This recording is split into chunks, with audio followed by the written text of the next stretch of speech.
وہ ایک شراب کے گھونٹ کے لیے بڑی دریا دلی سے اپنی دولت لٹاتے رہتے ہیں۔ جوئے کی ایک بازی پر وہ اپنی عصمتوں کو داؤ پر لگا دیتے ہیں۔ بسم اللہ الرحمن الرحیم۔ سورہ لیل ترتیب سے 92 نمبر پر آتی ہے۔ یہ مکی صورت ہے۔ اس میں 21 آیات ہیں۔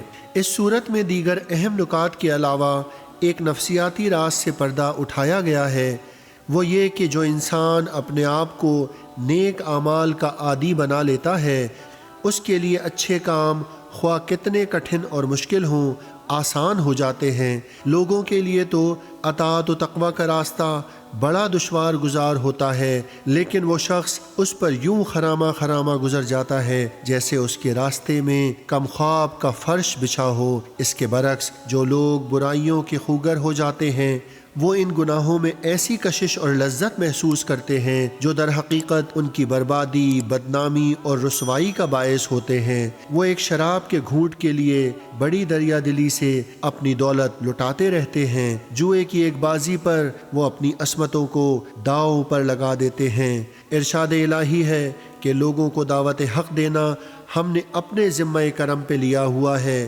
لیکن اس کو قبول کرنے پر ہم کسی کو مجبور نہیں کرتے۔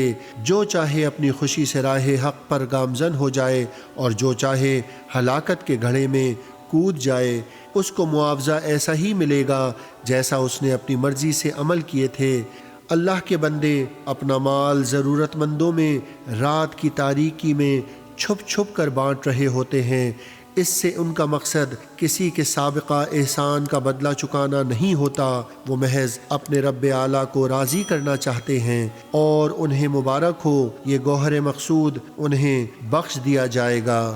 حضور سرور عالم صلی اللہ علیہ وآلہ وسلم کے حلقہ عقیدت میں داخل ہونے والے سب انہی صفات سے متصف تھے، اور ان کی اعلیٰ ترین مثال حضرت صدیق اکبر رضی اللہ تعالیٰ عنہ کے عمل میں ملتی ہے۔ ہجرت سے پہلے وہ اپنی دولت 9 مسلم غلاموں اور کنیزوں کو ان کے کافر آقاؤں سے خرید کر آزاد کرنے میں صرف کرتے تھے۔ جب سفر ہجرت میں سید المرسلین صلی اللہ علیہ وآلہ وسلم کی ہمراہی کا شرف حاصل ہوا تو گھر میں جتنا روپیہ تھا ساتھ لے لیا۔ ہجرت کے بعد جہاد کے لیے جب بھی سرمایے کی ضرورت ہوئی، اس میں سب سے بڑھ کر حصہ لیا۔ غزوہ تبوک کے موقع پر اپنے گھر کا سارا اثاثہ اپنے محبوب کے قدموں میں لا کر ڈھیر کر دیا۔ جب حضور صلی اللہ علیہ وآلہ وسلم نے دریافت کیا کہ ابو بکر اپنے گھر میں بھی کچھ چھوڑ آئے ہو تو عرض کیا، آپ کا نام اور آپ کے پروردگار کا نام چھوڑ آیا ہوں۔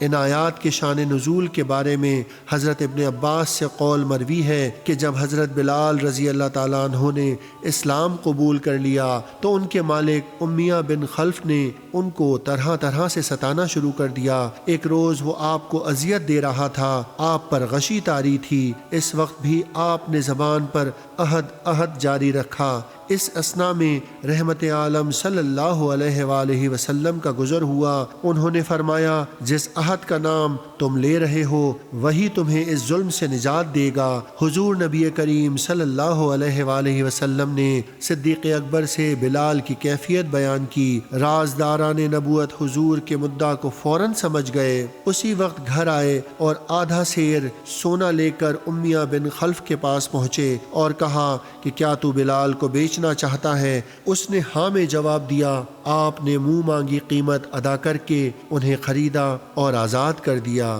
اسی وقت اس سورت کی آخری آیتیں نازل ہوئیں۔